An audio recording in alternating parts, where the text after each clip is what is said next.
hear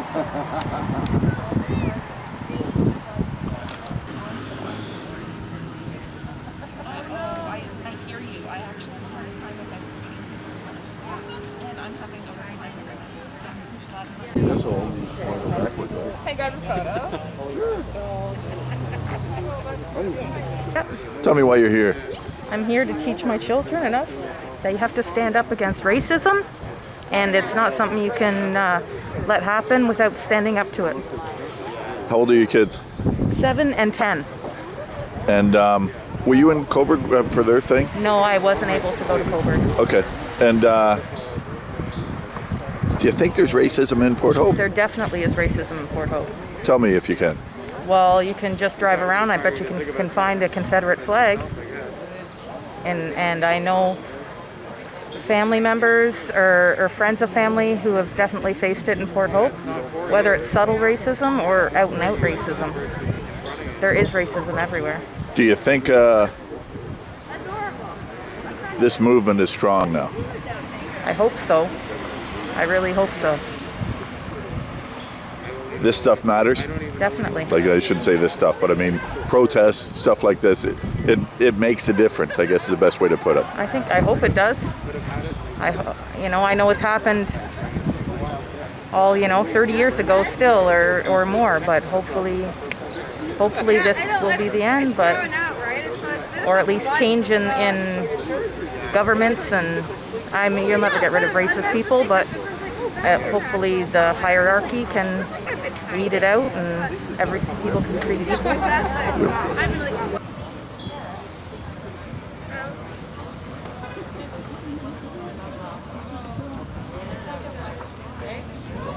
Tell me why this is important to you. Well, if you look at it in the dark, all of we are one because it's one color. So why we don't have to like each other or love each other, but we can respect each other, and just live in one. I know. Is it about respect? Like, if everybody respected each other, there'd be, like you say, we don't have to love each other, but I mean, just the respect, if you can reiterate. Yeah, you have to respect one another. You just can't be ignorant about it, right? If you listen to other people what they say, and then if you listen to your own self, right, you have a better knowledge than follow the wrong person. Are these types of protests making a difference? Well, it does, because if we don't make progress, people will not continue doing it, right? So it's very nice that everybody come out and they do what they have to do.